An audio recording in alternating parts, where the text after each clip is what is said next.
The concert hall fell silent as Sebastian Hartley, the world's most arrogant millionaire trumpet virtuoso, pointed his golden instrument at a trembling 17-year-old girl in a thrift store dress and said 5 words that would destroy her or transform everything she'd ever known.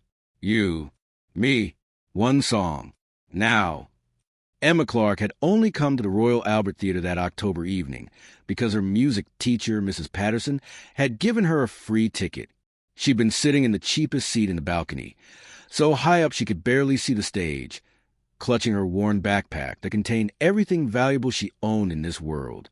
Inside that backpack was her father's old trumpet, the only thing left from him after he died 3 years ago, leaving Emma and her mother drowning in medical debt.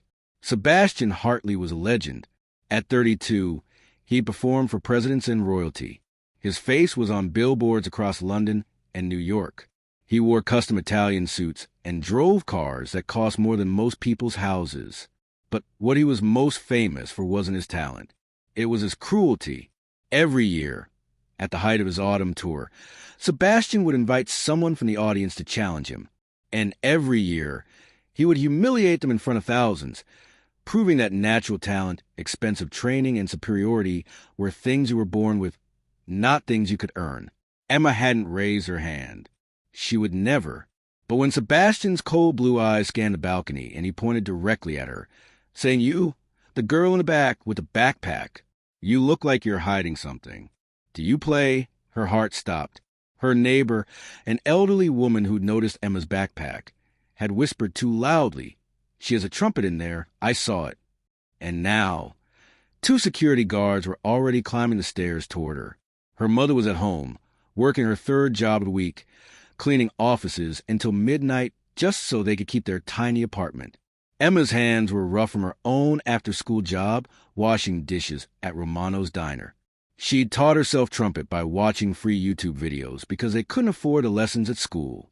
Her father had been teaching her before the cancer took him, but she was only 14 then, barely knew the basics. Everything else she'd learned in secret, practicing in the park at dawn before school, so she wouldn't disturb their neighbors through the paper-thin walls. I don't.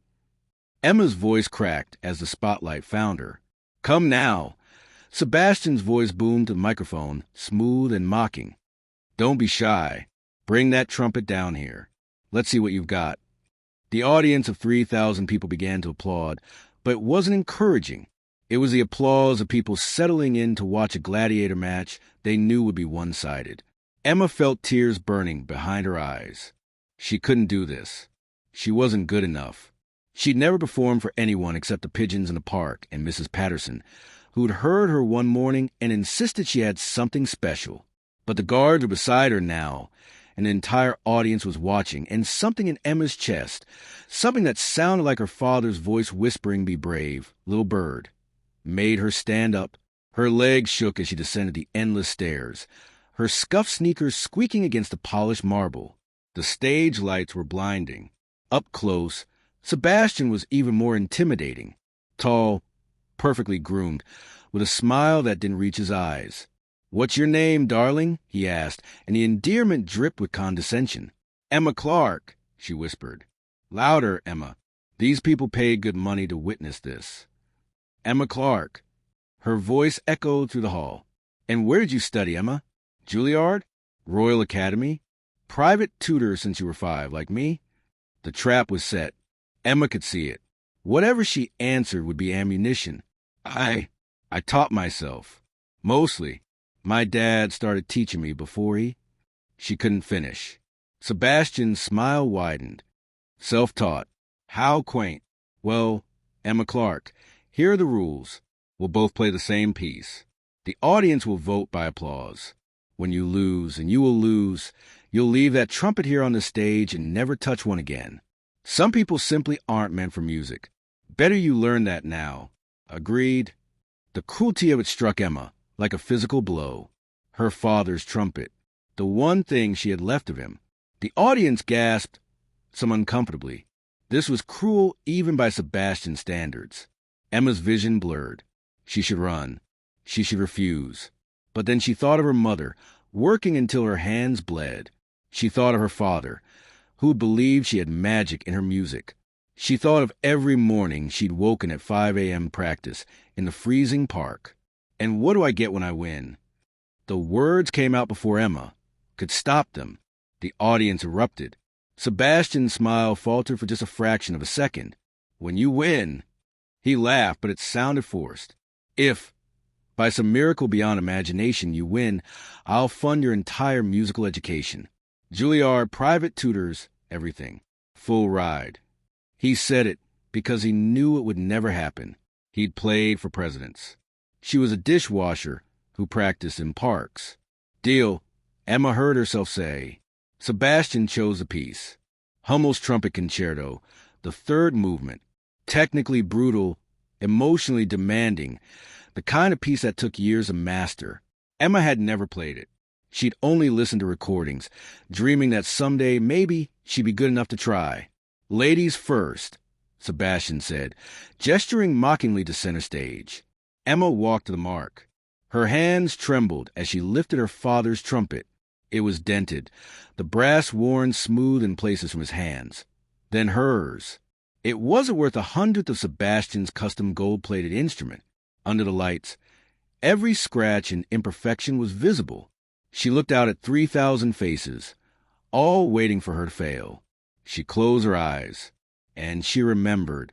She remembered her father's laugh, how he'd play silly songs to make her giggle when she was small. She remembered the hospital room, how even with tubes in his arms, he'd made her promise to keep playing. Music isn't about perfection, little bird, he'd whispered. It's about truth. Play your truth, and you'll never play wrong. She remembered her mother's tears, but also her strength. She remembered every frozen morning, every blister, every moment someone had looked at her worn clothes and dismissed her. Emma put the trumpet to her lips and played. She made mistakes. Her technique wasn't perfect. There were notes that wavered, passages that weren't as clean as they should be. But something else poured out of that dented trumpet. Every lonely morning, every sacrifice her mother made, every memory of her father.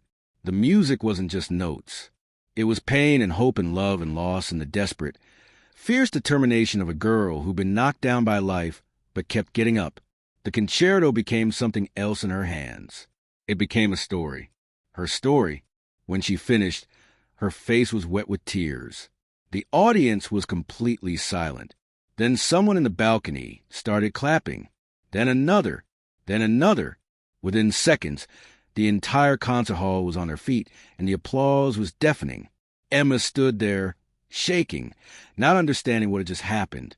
Sebastian's face had gone pale. He stepped forward, and his expression was no longer mocking. For the first time that evening, Emma saw something real in his eyes, something that looked almost like pain. My turn, he said quietly. Sebastian played perfectly. Of course he did. Every note was crystal clear, every trill flawless, every phrase technically immaculate. His expensive training showed in every breath. But as Emma listened, she realized something. It was perfect, but it was empty. There was no story in his music, no heart, just technical mastery, cold and impressive and utterly hollow. He played the notes exactly as they were written. Nothing more, nothing less. When he finished, the applause was respectful but brief. The audience knew what they'd heard. Technical perfection versus raw truth. And truth had won. The vote wasn't even close. When the audience was asked to applaud for their choice, the roar that came for Emma shook the building. For Sebastian, polite clapping, nothing more. Sebastian stood there, his golden trumpet hanging at his side, and for a long moment, he didn't speak. The audience waited. Emma waited, her heart hammering. Then, Sebastian did something no one expected. He walked over to Emma, and he sat down right there on the stage floor. The great Sebastian Hartley, in his $1,000 suit, sitting on the stage like a child. He looked up at her, and his eyes were wet. I was 17 once, too, he said, and his voice, without the microphone, was just a whisper. I had a teacher who told me I had magic in my music, that I didn't just play notes, I told stories. But my father said that was weakness. That music was about precision, about dominance, about being the best. He pulled me out of my school and hired the most ruthless instructors money could buy. They trained the magic out of me. They made me perfect. His voice cracked. They made me perfect, and they killed everything that mattered. Emma slowly sat down beside him. The audience watched in stunned silence. For 15 years, Sebastian continued, I've done these challenges. I've humiliated dozens of people. And do you know why? Because I was looking for something. I was looking for someone who still had what I lost. Someone who could remind me why I fell in love with music in the first place. And tonight, Emma Clark, you played like I used to play before they took it from me. You played the truth. He turned to face her fully. I meant what I said. I'll fund your education. Everything. But I have a counteroffer. Don't go to Juilliard. Don't let them do to you what they did to me. Let me learn from you instead. Let me remember what it means to play from the heart. Teach me how to find my magic again. Emma couldn't speak. Tears streamed down her face. I don't know if I can teach you anything, she finally whispered. I'm just a dishwasher who plays in the park. No, Sebastian said firmly. You're a musician. A real one. That's more than I've been in a very long time. What happened next changed everything. Sebastian didn't just fund Emma's education. He closed his tour. He canceled his performances. For the first time in 15 years, he went home to a small town in Ohio, to the music teacher he'd left behind, the one who'd tried to protect his gift. He started playing in parks. Just like Emma, he started teaching kids in underprivileged schools for free. And once a week, he and Emma would meet. Sometimes he'd teach her technique. Sometimes she'd remind him how to feel the music instead of just executing it. Emma's video from that night went viral. Millions of people watched the girl in the thrift store dress make a millionaire sit down and cry. But the comments weren't about the challenge. They were about the moment two broken people found healing in each other's music. 6 months later, Emma performed at Carnegie Hall. Her mother was in the front row, finally able to quit 2 of her 3 jobs because Sebastian had hired her to manage his new foundation. The foundation provided free instruments and lessons to kids who couldn't afford them. Kids just like Emma had been. Before she played that night, Emma looked out at the audience and said, My father told me that music isn't about perfection. It's about truth. Tonight, I'm playing for everyone who's ever felt like they weren't good enough. For everyone who's been told they don't belong. This is for you.